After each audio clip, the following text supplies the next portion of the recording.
Salut à toi, passionné de sim racing et de Formule 1. Si notre travail te plaît, n'oublie pas de t'abonner à la chaîne et de cliquer sur la cloche pour être notifié de toutes les mises en ligne. Et puis, évidemment, lâche un petit pouce, ça soutient la chaîne et nous, ça nous fait plaisir. Allez, bonne émission.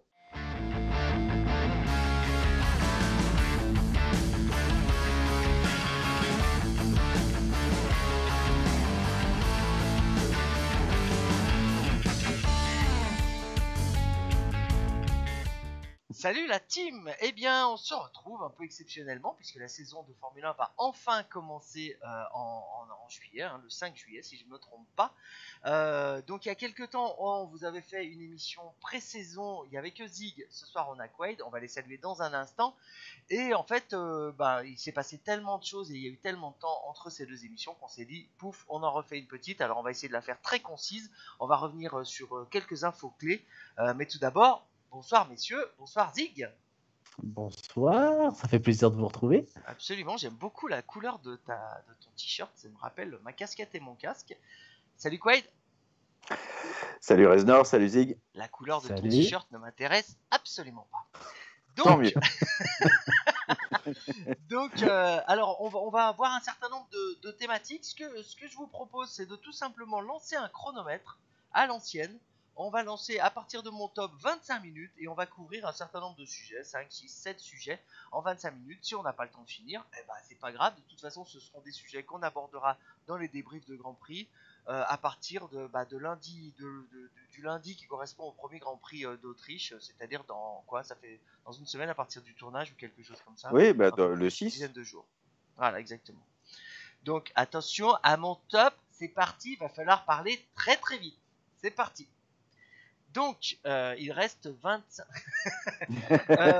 Donc, premier sujet, cataclysme, catastrophe, ou alors effectivement truc un peu prévisible et annoncé.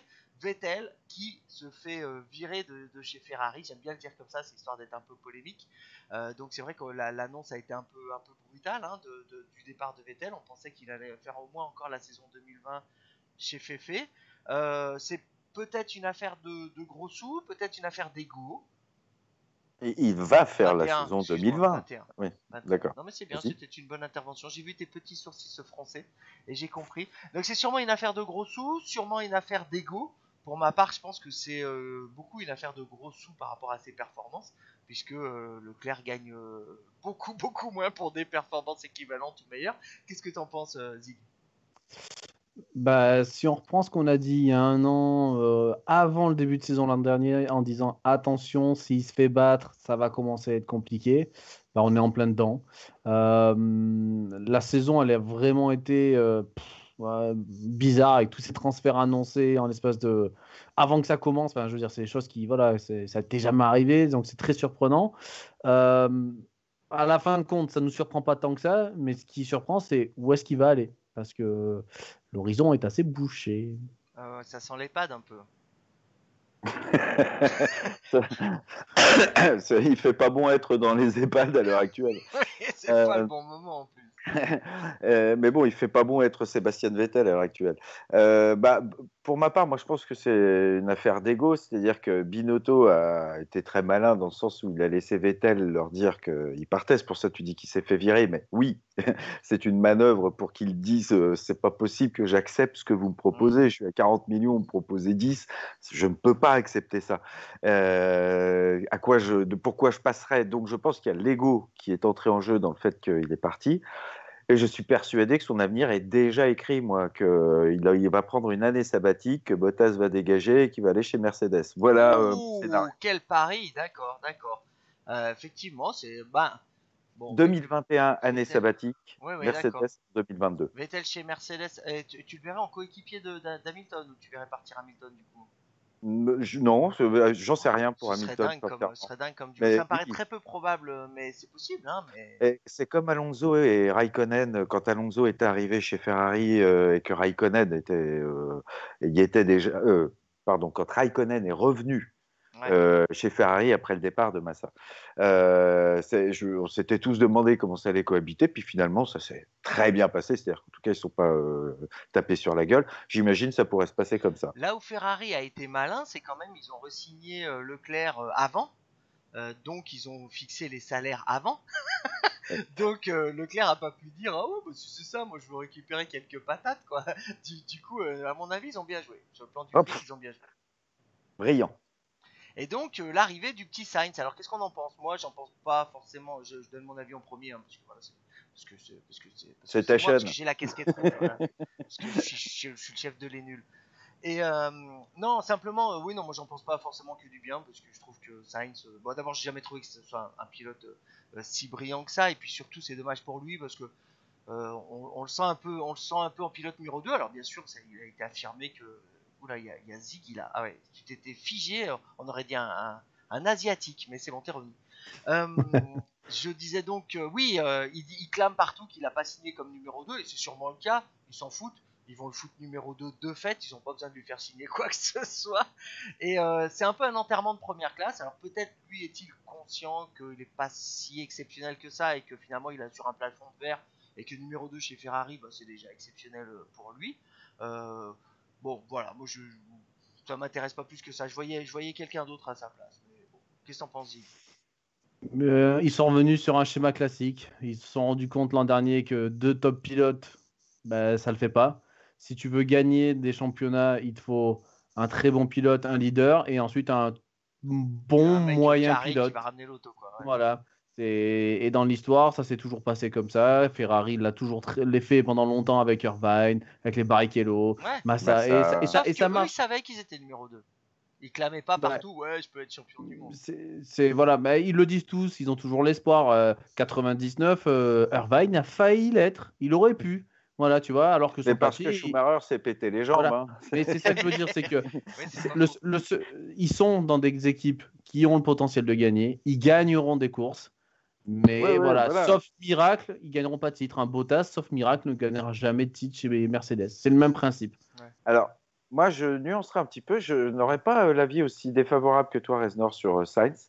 Je pense, je vais oser une petite comparaison avec un champion du monde. Même si je pense qu'il a un tout petit peu moins de talent que lui, mais je le comparerais à Button. C'est-à-dire que c'est l'homme qui gagne des courses avec une stratégie différente, qui pourrait gagner des courses avec une stratégie différente. Comme Pérez aurait pu être ce genre de mec-là, parce que c'était un gars qui réussissait à emmener ses pneus pendant 60 tours sur 70, et puis qui faisait un push à la fin et qui a chopé des podiums. C'est bref, je vois Sainz un petit peu dans ce genre-là, c'est-à-dire le type qui ne va pas faire d'ombre à Leclerc sur la piste parce qu'il sera peut-être dans une stratégie décalée, et qui lui sera capable d'aller au bout et sans doute de faire de remplir le rôle que vous évoquiez, c'est-à-dire un bon deuxième ou si évidemment si Leclerc est premier, mais donc un bon partenaire de Leclerc qui viendra pas l'empêcher comme Ricardo et Verstappen se sont accrochés en Chine, en Azerbaïdjan, etc., etc. Là, C'est dommage qu'ils ça aient n'arriverait pas. effectivement annulé l'Azerbaïdjan parce que là c'était sa chance à Sainz vu que Leclerc de toute façon finit généralement dans la chicane, que ce soit en réel ou en virtuel. Donc là c'était sa Donc, chance. je trouve quand même qu'il a un petit coup de volant. C'est le meilleur Ouais, des autres hein, ouais. au championnat de l'année dernière. Ouais, mais bon, il a pas défoncé un Norris qui Non, pourtant était beaucoup plus rookie que lui par exemple. non, mais il l'a bien battu quand même. Tu vois, les Oui. points, je me rappelle plus du tout, mais il me semble qu'en écart de points entre Non, c'est Norris et sûr, il Sainz, l'a battu. Après, on peut il y a- discuter des circonstances. Ça a été, oui, oui, ça oui, n'a pas oui, c'était, bénéficié que de bonnes circonstances. c'est sûr, Bien. c'est sûr. Sujet Ferrari clos. De toute façon, on a toute la saison pour en reparler. On va passer à l'autre transfert choc. C'est le départ de Ricardo de Renault. Donc Ricardo qui est venu, qui a pris son chèque et puis et puis voilà, ça lui a permis d'acheter une petite voiture qui peut se déplacer de Renault vers McLaren. Donc voilà. Bon, Bah, d'Enstone à Woking, il y a quoi? Il y a une quinzaine de kilomètres, ouais, il a non? dû y aller en Zoé. Et à mon avis, l'autonomie était suffisante. Mais Je ne sais pas. ouais, c'est pas sûr. Ben, ça dépend comment t'appuies, quoi. Mais non, non, mais bon, bah alors voilà. Bon, moi, j'en pense pas que du bien parce que Ricardo, c'est clairement un de mes pilotes préférés, vraiment. J'aime beaucoup sa personnalité, j'aime sa façon de conduire, même si chez Renault, il a commencé à conduire à 110% et que c'est jamais très très bon. Mais bon, Renault n'a pas été capable de lui donner la bonne voiture. Du coup, il les quitte. Mais pour une voiture qui, sur le papier, promet pas plus que ça. Et puis en plus, McLaren est en grande difficulté financière. Alors, j'ai pas très bien compris si c'est McLaren automotive, enfin les voitures de route, ou C'est le si groupe, c'était McLaren Formule 1, c'est tout le groupe. Donc j'imagine si tout ça le groupe. plonge, tout plonge. Donc qu'est-ce que tu penses de ce transfert, toi, Zig? Pas étonnant, dans le sens où, comme on a dit, comme tu as dit, Renault, ils sont nulle part. Voilà, ils nous ont fait des belles promesses en revenant, en disant dans un podium d'ici 3 ans, 5 ans le titre. Mais Ça ils s'appelle trompent de pas. l'habit-boulisme. Voilà, ils mettent pas malheureusement ce qu'il faut. Ils n'arrivent pas à donner une voiture qui donne des capacités. Ça donne pas envie de rester. Et quand tu vois McLaren qui était au fond du trou depuis 4 ans et qui là, il y a 2 ans, s'en revient tout petit peu. L'an dernier, ils font une belle saison. Tu te dis, bah voilà, si tu as la possibilité d'aller chez eux et que tu sortes chez Renault, bah, tu vas te dire, bah, chez Renault, on va encore stagner. Et parce qu'il est en intérieur, il sait certainement beaucoup plus de choses que ce qu'on sait Ouais. nous sur la voiture. D'ailleurs, moi, ça Et m'a qui même se dit, donné peur. J'ai même pensé qu'il avait des infos comme quoi ils allaient se barrer, tu vois. bah regarde, ça en a parlé pas très longtemps après.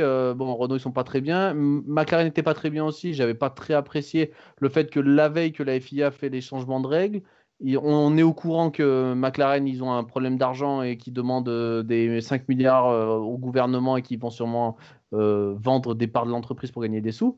Et eux, ils se targuent de dire, ah ben voilà, grâce à ça, on va revenir au top. On licencie 3000 personnes, mais tout va bien. Donc voilà, c'est sur ce côté-là, je trouve que ça écorne un peu leur image, mais bon, après, pour le transfert de Ricciardo, je pense que j'aurais fait pareil. Alors, juste sur McLaren, moi j'ai entendu que c'était 1200 personnes. C'est au cas où il Oui, y a pardon. pas de problème, mais au cas où il y a des mecs qui commentent notre vidéo, voilà, comme ça on a fait les ratous en live et on ne se fera pas lyncher dans des commentaires. J'y connaissais rien. Ils ont lu ça où? Attends, vu que c'est un début de saison, Reznor, il faudrait repréciser que nous on est là pour déconner aussi et que donc on dit des conneries. Voilà. Ah oui, c'est vrai, ça on a oublié de le redire. Alors C'est bon, là, c'est pas en fait. on le redira. Fais-moi bien Voilà, penser pour à, premier le dire en compris. introduction du prochain truc. Mais oui, voilà, nous, voilà, on est à la cool, voilà. Mais sauf qu'on Voilà. s'y connaît un tout petit peu, mais ça peut nous arriver de dire de la merde. Et alors, je vais aller très vite pour qu'on passe au sujet suivant. Donc, Ricardo, moi aussi, comme toi, Reznor, c'est vraiment un de mes pilotes préférés. J'ai été extrêmement déçu qu'il annonce tout ça pendant la période du confinement, du coronavirus. Enfin, le timing m'a profondément gêné. J'ai trouvé que c'était très ingrat à l'égard de Renault qui a sorti son chéquier pour le faire venir. Je trouvais qu'il avait aucun respect pour l'écurie, même s'il a une trapanelle. J'ai trouvé que ça ne se faisait pas. Il m'a considérablement déçu. Il n'est plus un pilote que je porte en haute estime aujourd'hui, moi, Ricardo. J'aime bien son coup de volant, bah, comme j'aime bien le coup de volant de Lewis. Toi, t'es en gris, mais t'es pas tellement en nuance, hein, finalement. Zéro nuance de gris, quoi. Ah, Non, franchement, Ouais. et contrairement à ce que tu disais, Zig, je ne comprends pas son choix. Parce que de toute façon, il est allé chez Renault en espérant viser le titre. En allant chez McLaren, il n'aura donc pas le Non, titre. voilà, c'est ça. Et il a 30 ans. Donc, bon, bah, il ne va pas chez Ferrari, il se fait avoir par Sainz, etc. Enfin, ça n'aboutit pas à ces discussions chez Ferrari. Reste chez Renault, mec. S'il y a un endroit où tu as peut-être une chance Ouais. qu'il se À passe quelque terme. chose, si ce n'est pas chez Bah, Mercedes ou Ferrari, c'est vrai que c'était là. Renault lui a pas donné la voiture qu'il attendait. Alors il était en droit d'être déçu et de faire jouer une clause de départ. Mais là où je suis tout à fait d'accord avec toi, en termes de stratégie de carrière, sauf miracle, il n'y a pas de raison que McLaren l'emmène Ou au alors, je sais championnat du pas, monde. Par contre, il a une McLaren a négo refait un avec gros chèque. Mercedes. Tu sens quand même que c'est bizarre parce que je le sentais pas comme ça, ce mec, je le sentais pas vénal. Non, Mais pas moi non il est plus. retourné prendre un gros chèque. Bon, alors Mais après, moi, la blague de la voiture de fonction, elle marche, hein, par contre. C'est vrai qu'honnêtement, en termes de voiture de fonction, chez McLaren, c'est un peu mieux loti que chez Renault, hein. Je sais pas si Oui, ça mais peut pas peser dans la balance, mais bon, une Renault, une Mégane RS par rapport à une P1. c'est sûr. Non, mais c'est sûr. le choix est fait. C'est sûr. Ok. Après, non, juste, pardon. Pour parler de McLaren et des déboires de McLaren, c'est peut-être maintenant ou on Ah, n'évoque mais pas de sujet. vas-y, c'était en même temps, Mais hein, à on vous, parle. à vous, à vous. Non, non, mais y a rien de plus à dire. McLaren, ils sont dans le caca apparemment. Ils ont demandé des aides, elles n'ont pas été accordées. Maintenant, ils veulent emprunter aux Saoudiens ou je sais pas quoi. Ouais, c'est Bon, ça. ça leur appartient déjà, de toute façon, aux Saoudiens, McLaren. Mais bon, d'autres. Non, je dis Saoudien en plus, pardon, je sais pas du tout quel. C'est peut-être Bahreïn, c'est peut-être machin, j'en sais rien. Non, Je mais comprends rien. C'est Bahreïn, Ouais, c'est Bahreïn, voilà. je te confirme. ils veulent hypothéquer des usines dont je sais plus qui prétend qu'elles l'ont déjà tété en 2017 et que donc on peut pas Je crois que c'est le obtenir une champion du monde de liquidité. Monopoly qui a sorti ça. C'est déjà hypothéqué votre truc. Moi, c'est mon écurie de cœur, Ouais, McLaren, moi aussi. que Prost, Senna, machin, voilà, c'est mon écurie de cœur. Et puis Hakkinen aussi, que j'avais vraiment beaucoup aimé. Et donc, ça me fait mal au cœur si jamais les difficultés se confirment, parce qu'ils ont moins d'un mois, quand ils ont 3 semaines pour trouver 300 millions de dollars, de livres, quand même sacrément court. Et si jamais il leur avait un problème, ça me ferait mal au cœur. Et d'un autre côté, par rapport à Ricardo, je me dis qu'il y a une petite justice. Voilà. Encore une fois, je l'ai en travers. Ok. Vous l'aurez Il compris. reste 10 minutes. Putain. On change de sujet. Débat grille inversée. Pour ou contre la grille inversée. Et alors surtout, on essaie d'en parler aussi par rapport au fait qu'il y ait des doubles Grands Prix qui se suivent. Parce que effectivement, peut-être que la règle de la grille inversée, elle n'a pas de sens en tant que telle. Dans le cadre d'un double Grand Prix, peut-être qu'elle prend tout son sens. Alors mon avis là-dessus, c'est que j'ai pas tellement d'avis. Non, mon avis, c'est qu'il faut effectivement trouver une nuance à apporter entre les deux courses, parce que sinon, mécaniquement, on risque d'avoir 2 fois la même course. Alors, il me semble, corrigez-moi si je me trompe, qu'on va avoir 2 types de pneus différents sur les 2 courses. Donc c'est peut-être ça qui va... Non, ça n'a pas été validé, ça, Zig? Je sais pas. C'était une rumeur. Ça me parle pas. Euh, Ça me parle Moi pas. non plus, je ne sais pas. Si c'est pas le cas, il n'y a, Mais y a bon, pas de tu ne me raison. demandes pas. Si c'est pas le cas, il n'y a pas de raison de faire une deuxième course, il n'y a pas de raison qu'elle se passe différemment, sauf les incidents mécaniques. Donc la ruse de la grille inversée, le problème c'est que ça fait un peu jeu vidéo cette affaire et que dans une catégorie où on peut jouer des portières comme le WTCR, on peut remonter un peloton sans trop de risques. En monoplace, malheureusement ça touche, ça casse, donc peut-être que c'est pas la bonne idée. Qu'est-ce que t'en penses, Zig? Voilà, j'allais dire, je suis pas dans Mario Kart, sur le principe, je suis contre. Oui, voilà, tu trouves ça tardif, hein. J'aimais bien le principe qu'ils avaient proposé de tourner à l'envers sur le circuit. Alors après, à voir en termes Ouais, de c'est super sécurité compliqué ça. si c'était faisable ou pas. Les entrées Moi, sorties de j'étais... stand et tout. C'est Voilà, très très dur. c'est Les ça. Voilà, dégagements sont c'est inversés. ça. C'est pour ça. C'était sur le principe. Moi, ça, cette idée-là me plaisait plus parce que ça aurait amené quelque chose de différent. Voir les circuits à l'envers, on les connaît pas. Ouais. Mais après, le double grille, enfin la grille inversée, non, je sais pas. C'est pas un bon truc. Mais du Alors, coup, une si tu fais le question. circuit à l'envers, t'as quand même la tête en bas, c'est pas évident. Ça doit frotter, non? Alors, une question. La grille était inversée intégralement ou seulement les 10 premiers, par exemple, Je ou comme en crois que c'était WTCC? intégralement. Je crois pas avoir Donc, entendu que c'était les celui 10 qui avait premiers, la mais pole si le tu veux, c'est samedi pas allé partait aussi. Ouais, dernier le dimanche. c'est pas allé aussi loin que ça, de toute façon, en termes de Bon. discussion, je crois. Je veux dire, ça a Oui, été oui, oui. relativement vite invalidé. Parce que oui. Alors, bon, Bon, l'argument jeu attends, il reste vidéo, 10 je sais pas si. minutes. Il reste 10 minutes à moi. Ah, je connais pas.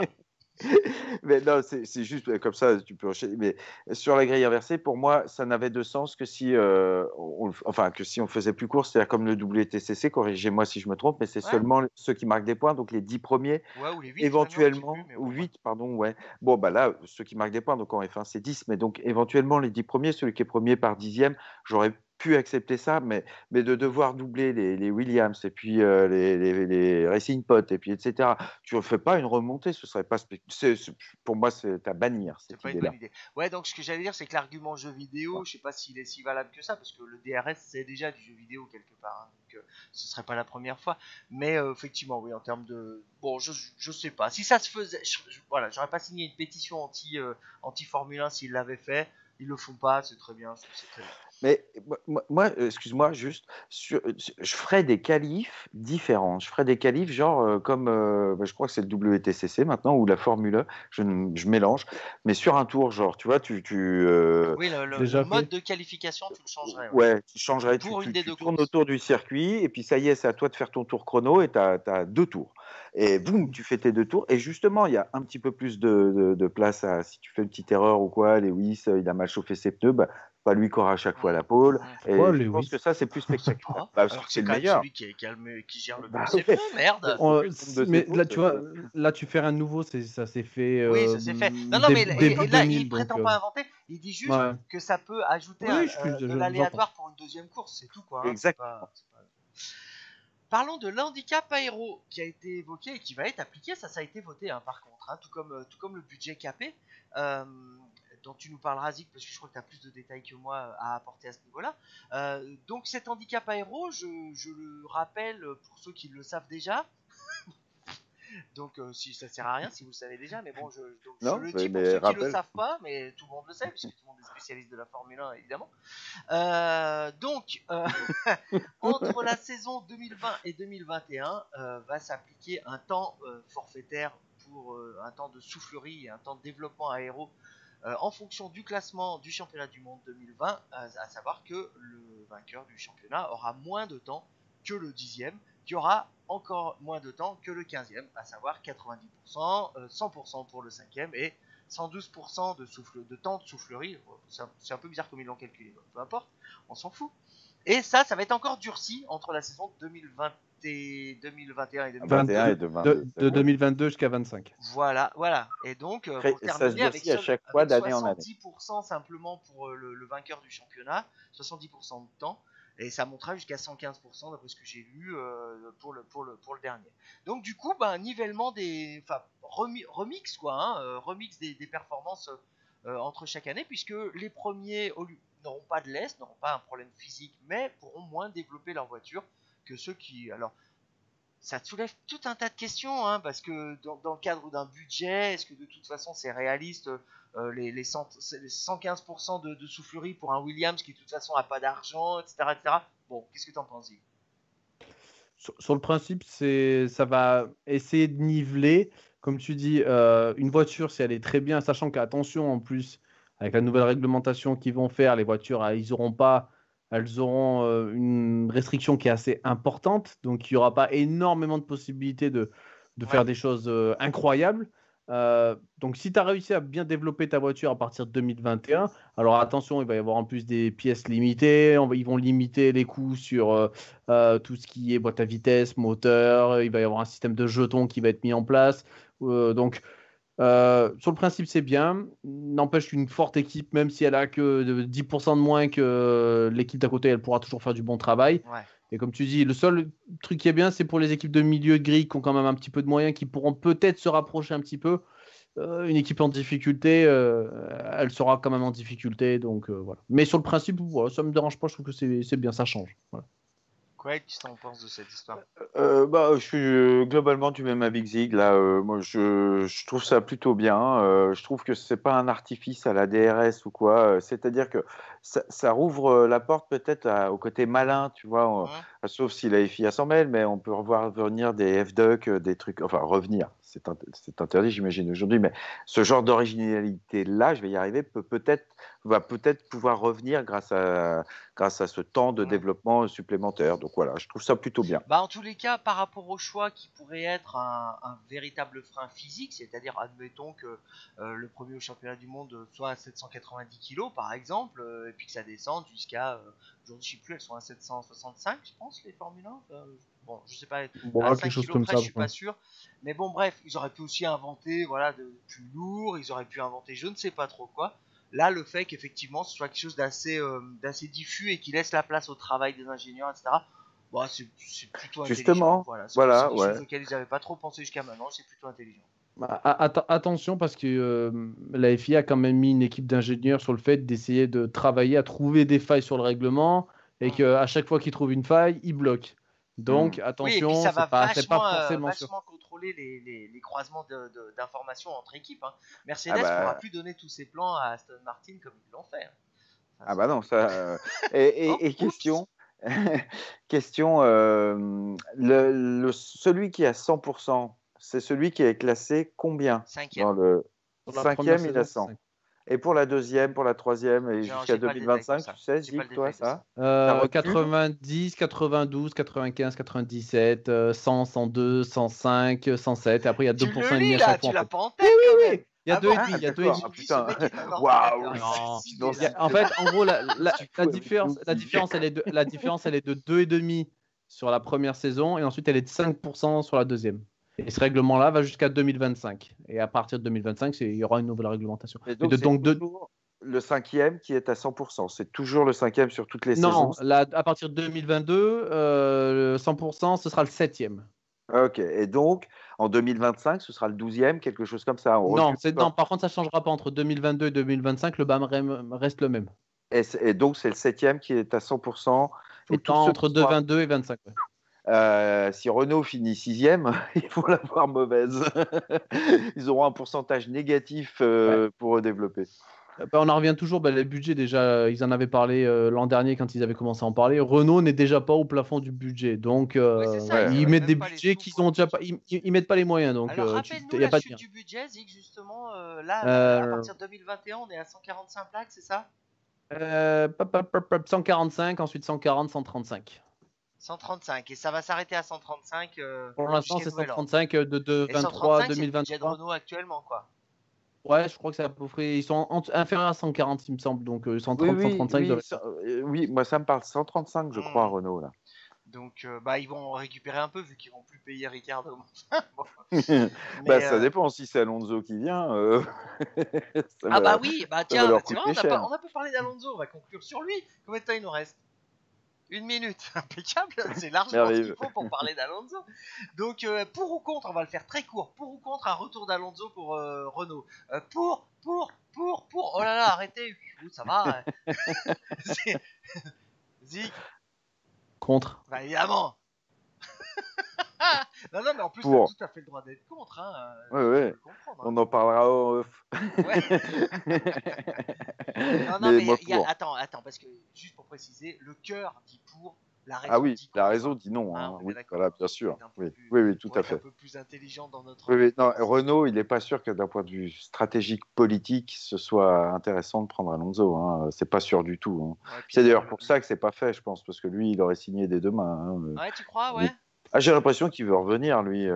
Contre 35 ou 40 millions, il revient. C'est ça, voilà. Ouais, c'est vrai que la théorie Zig, c'est que non, il ne pas sur son non, s'il prendra 20, mais il prendra pas 35. S'il voulait prendre pas grand-chose, il aurait déjà signé, ce serait annoncé. Si c'est pas annoncé, c'est qu'il demande trop. Ouais, ça d'accord, mais je pense que c'est 20 millions qu'il demande. Peu importe ce qu'il demande, mais voilà, c'est trop. Une paille. C'est génial, il reste 10 secondes, je vais arrêter le chrono comme ça déjà il va pas nous sonner à la tronche. Voilà, donc on a fait un peu le tour, c'était rapide, hein. Nous ça nous frustre parce qu'on pourrait en parler 4 heures de suite, hein. C'est un peu désagréable de couper, mais pour vous qui êtes derrière l'écran, peut-être que justement c'est bien de faire relativement concis, vous allez nous voir toute la saison de toute façon. Enfin bon, vu comme ça va être réparti, il y avait des moments où on a une vie aussi, hein. Je veux dire, à un moment donné, ah bon à un moment donné, voilà, on n'est pas journaliste professionnel. On veut bien être payé, hein, ceci dit. On devrait créer un Tipeee, les machins comme ils font là, pour essayer de récupérer des sous. On pourrait peut-être prendre au moins 2,50 € par an ou des trucs comme ça, enfin des folies quoi. Et on pourrait acheter une bonnette pour le micro. Une bonasse, ouais, c'est ça, une... on pourrait se payer. Pour ce prix-là, je ne sais pas. Alors, plus. Et donc oui, voilà, donc on a fait court, super, on a très hâte de vous retrouver. J'ai pas du tout réimprimé le nouveau calendrier, mais de tête, donc le Grand Prix c'est le 5, donc ça doit être le dimanche 5, et donc essai libre vendredi, etc. Tout ça, ça n'a pas été modifié. Donc... Les Grands Prix, parce que c'est l'Autriche, il y en a deux, hein. Il y en a un c'est ça, il y en a deux. Dimanche. Non, c'est la semaine d'après. Ah bah oui, non. Pardon. Non. Autant pour moi. Dimanche, ça a été évoqué, mais ça oui, je me trompe. Donc, on a des week-ends traditionnels, vendredi, samedi, dimanche. Tout à fait normaux. Simplement, cette année, il va y avoir vraiment de semaine en semaine quasiment des Grands Prix. Et c'est en ça que peut-être pour nous, ça va être un peu dur à gérer au niveau des débriefs. On verra bien comment ça se goupille. Peut-être que plus tard dans la saison, on fera un débrief pour les deux Grands Prix. Ça durera 4-5 heures de débrief et ce sera génial. On va kiffer. Grave. Voilà, et salut à tous les deux, hein, ma foi. Voilà, salut à tous qui êtes derrière l'écran. On est très content de vous retrouver pour cette nouvelle saison de F1 sur Reznor TV. Et donc, à dans 10 jours. Salut à tous, bye bye. Ciao. Salut.